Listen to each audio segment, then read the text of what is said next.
Hello and welcome back. We are going to finish off the topic of asymptotic notation by looking at some of the properties defined in our facts form here. So we're going to look at some examples of how we can use these properties to be able to prove uh, prove certain functions are within orders of other functions based solely on this set of properties. So let's start here by just grabbing these first two sets because I know I'm going to need them to show this very first example. Oops, that didn't work. None of that's working. Hold on here. There we go. Scroll back up here. So we're going to prove that n plus 1 is in little o of n squared. Now, it doesn't matter what little o actually means. As a reminder, we don't care right now. We cared when we were showing this the long way, when I was actually going to pick an m and pick an n. But now we're going to get more abstract than that. We're going to look here. We're going to see if we can solve it by just using the properties outlined right here. So we go through them, we start to familiarize ourselves with them, and we want to make sure that we, start to understand what the process might need to look like to solve these. So let's start with the fact that by, I'll number these, I guess, 1, by the property 1.3, which you can write just like this, we know that if A is less than B, then n to the A is going to be in the set of O, n to the B. So when I look at n to the A, which I'm going to say is this one right here, and this is going to be n to the B, I can see that n to the A here is like n to the 1. And since 1 is less than 2, I can indeed use this property right here. So I can say that I know that n is going to be in O of n squared.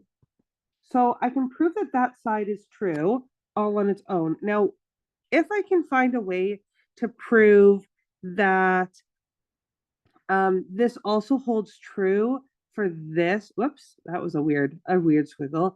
That also holds true for this right here, then I should be able to find a way to prove that this is all true as we saw previously. I'm going to need one more that I didn't pull in, but that's okay. We'll grab it after. So we've already proven this one. Now, as long as A is greater than 1, then 1, oh, hold on. As long as A is greater than 1, we can say that 1 is going to be in little o of log base A of n. So here's that A right there. That's the A it's talking about. So as long as we can pick an A that's greater than 1, this is going to be true. Well, given what we see right here, something tells me we probably want to pick a 2 for our base. So let's go ahead and do that. Let's say log by 1.1. 1 is going to be in little o of log base 2 of n, and by 1.2, which is this one right here, if this is going to be 2, we'll be able to say that this log base 2 of n is going to be in little o of n squared, as long as A is bigger than 1. So we can say 1.2 log base 2 of n is going to be in O of n squared. So again, we're able to say this because this right here, this base A right there, 2 is bigger than 1, so that's fine. And so this is our base 2 there, and then B right here is 2 up here. Now, just notice that to prove like this group here, the hierarchy summarized here, it's for all constants A greater than 0 and B greater than 0. It doesn't specify in general if A needs to be less than B or B needs to be less than A or whatever. So unless specified, it's okay that A is 2 and B is 2. So that's okay here. So what we've done is we've gone from our original problem space right here. We've proven that this is the case with this one right here. Now we're still trying to work through this other one. We know that 1 is going to be in log base 2 of n. And we also know that log base 2 of n is going to be an n squared. And so this is the same rule that we've seen many a times over. This one here tells me that a is less than or equal to b, and b is less than or equal to c. So we're going to be able to say by transitivity that a is going to be in c. So let's just go find that transitivity rule that I've mentioned so many times previous to this. It's 2.3. By 2.3, if f is in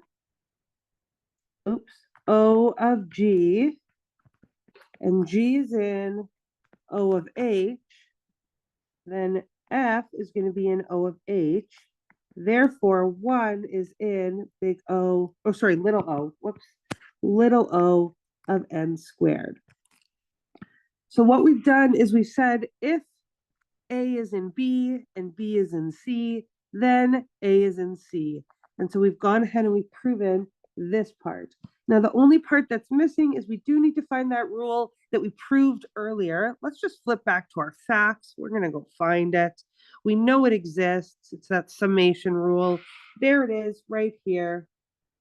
We're dealing with little o's. If F is in little o of H and G is in little o of H, then we can say F and G are in little o of H.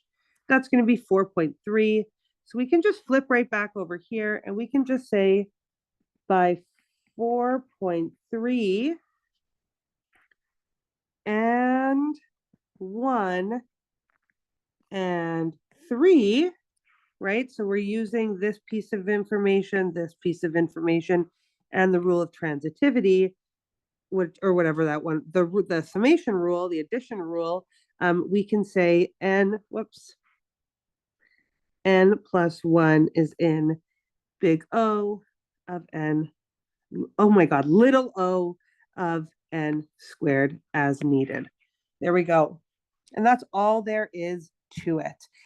So we're just going to start to get familiar with these rules as a way to sort of start to solve these problems. Sometimes it might be easier to start working from this problem space. So we start looking at n plus 1 is in little o of n squared. And in that scenario, I would still probably go and look and see what can I say about that. And I'd be like, okay, well, I could say that this is true. This is true if I can find a way to prove that this is true and this is true. So you can kind of work backwards and work forwards until it all comes together. All right, let me get these out of the way for a second. And then let's just work through some more. Now, I would recommend at this point in time, taking a second and actually trying some. Okay, and then we're going to do the rest of these in subsequent videos. Hopefully this will have given you a taste of the first one, and now you can go and practice a couple before you watch the remaining videos. Thanks, everyone, and have a great rest of your day.